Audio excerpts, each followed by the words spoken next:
Hey guys, I'm Mike. How you guys doing?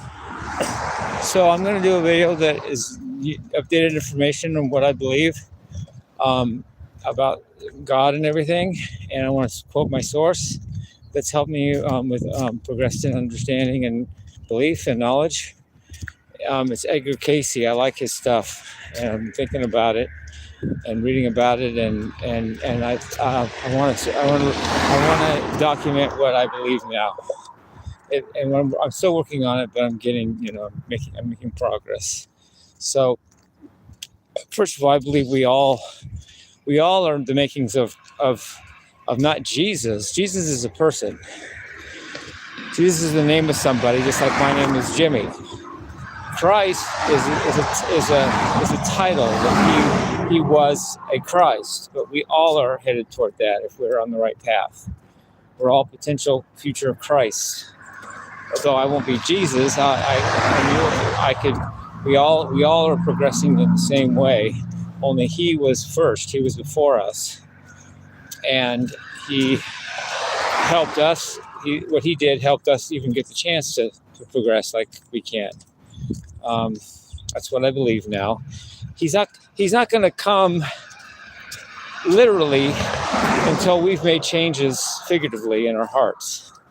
It's when we become ready to see the physical Christ and have the physical Christ, Jesus, come back when in time, in the right time.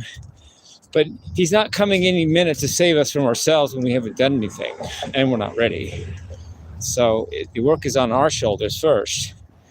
And then when we're ready, he'll come, but it won't be dramatic. It won't be like to save us from where we are now, because we're not ready now. We won't be where we are now when he comes. He's not coming until we do something first.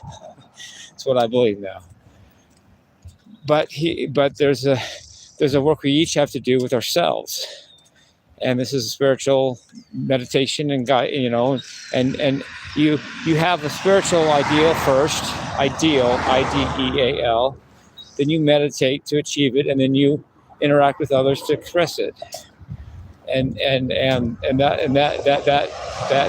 leads you to spiritual progress, to where you become closer to being Christ and more like he is. He's perfect. We're not, but we're working on it. And Jesus wasn't his first. Jesus wasn't the first incarnation Jesus had. He was several people before him. Before that, look at Edgar Casey's writings; they document that he was Joseph. He was a few other people in the Bible, or maybe not all in the Bible, but probably most of them, though, maybe all of them. But he was other characters before he was Jesus Christ. So even he had to progress and work at it, just like we are. The Essenes, E-S-S-E, I'm not sure how to spell it.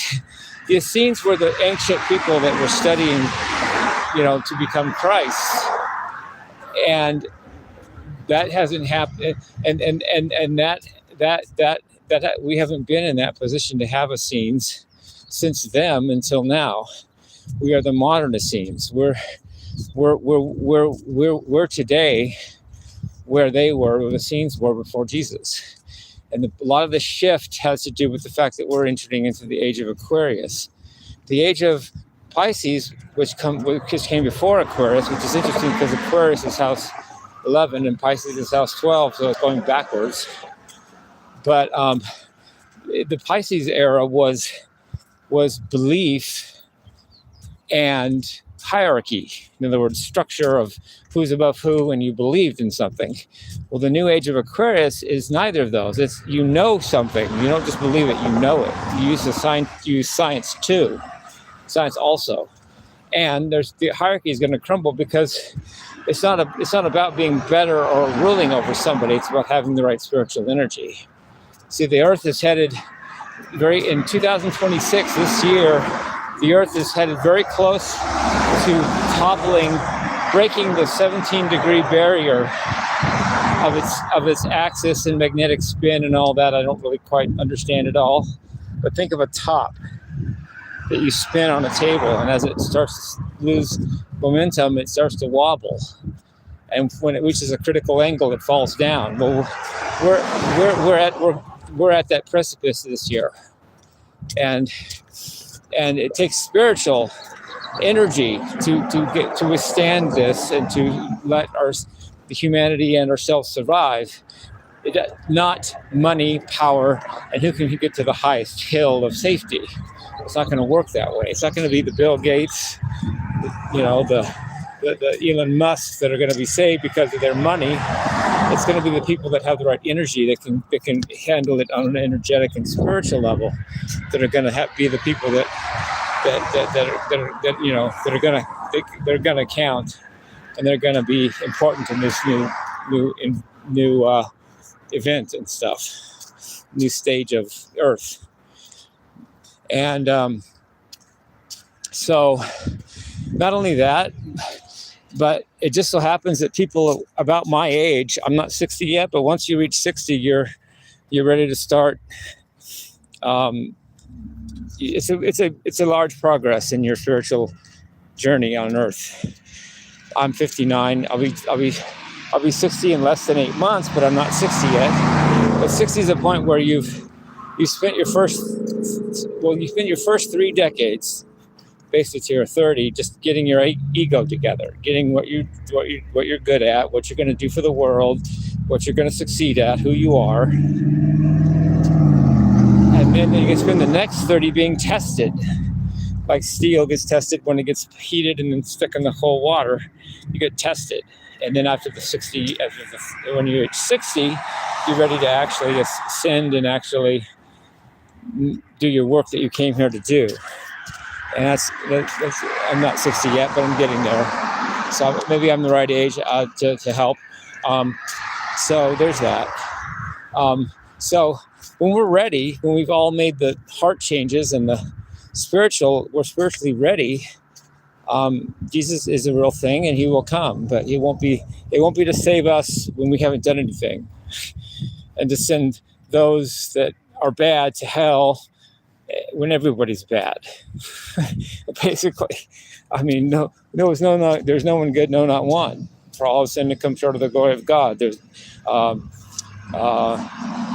you are saved by grace through faith, not of works, that any man should boast. We're not at the point of good works and righteousness right now. So it would be premature if Jesus came. He's not going to come when we're just, all messed up. We have work to do first, and then he'll come to lead, to maybe rule us as the earth grows and all that. I don't know. I'm not an expert, and I haven't seen the future, of course. But this is not updated to my beliefs.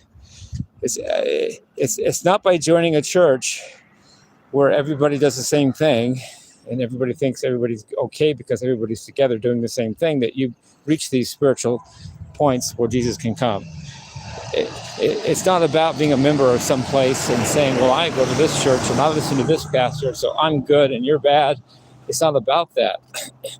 It's about loving your enemy, loving the homeless, loving your enemies, loving the foreigners. Not going to war because you feel the other person's pain as well as your own. It's a heart thing.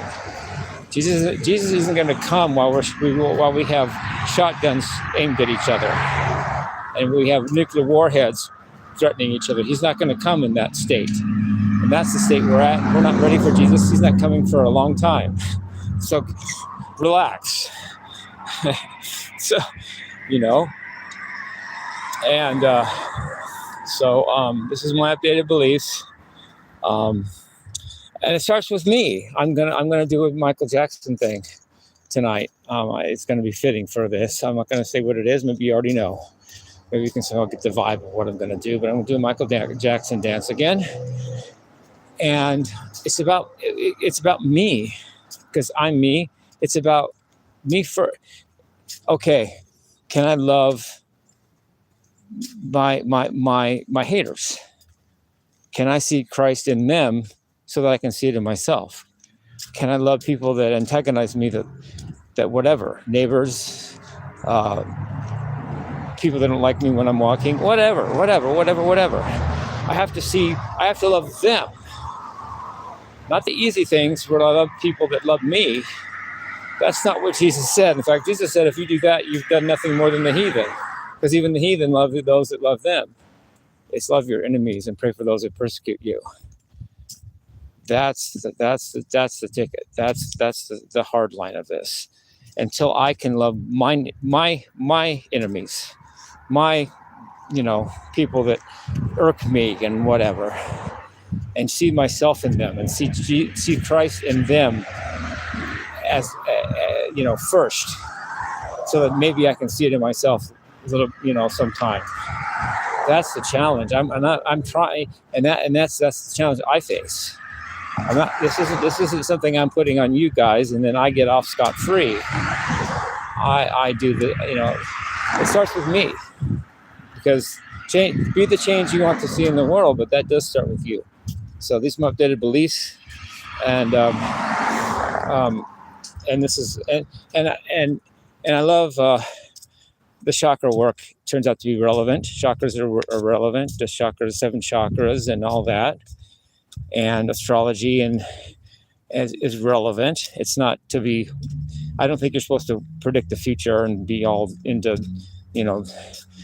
demonic divination or something. But I don't know where to draw that line though. But astrology is good. It shows you signs and things. And I want to say, just while I'm here, I want to correct a couple of mistakes I made. They may be tangential to what I'm saying, but something tells me I need to do it. First of all, I said my birthday added up to 40, but I was taking the 12 as the number 12. The number 12 is 1 plus 2, which is 3, which means if you add the 9, it does add to 31. There's no 40. 40 is if you take 1 and 2 is 12. If you take 1 and 2 as 1 plus 2 is 3, plus 6 is 9, plus 1 is 10, plus 9 is 19, plus 6 is 25, plus 6 is 31. 31 is what my birthday adds up to. There's no 40 that gets reduced to 31. It is 31, and 31 is inverted 13. And both 13 and 31 add to 4, which means I have a very, very, hard, judgmental type of fate, the 31 being my total number. If 1 and 2 is not 12, it's 3. And I was making that mistake for a long time. That's one mistake I'm correcting. The other mistake is when I was talking about, I didn't make mistake drumming to it, but when I talked about sample and hold, I said that Jacqueline twice does 2 measures that are 5 beats, 5/4 time. Then he does it twice, and then he does that twice. I listened back, and that's incorrect. He only does it twice. So for one take, for one time through, he makes 1 5-bar measure out of nowhere. Out of nowhere, there's 1 bar of 5/4 time, and then he does it again a second time. 1 time. He adds another 1 beat to one of the bars to make it 5/4 time for that bar, and then back to 4/4 time. And so there's only 2 beats in the whole song that he does that too, that he adds out of nowhere, not 4. So that's another correction I wanted to make. I like to correct when I say things that end up being wrong. Love you guys, peace, love, and rock and roll.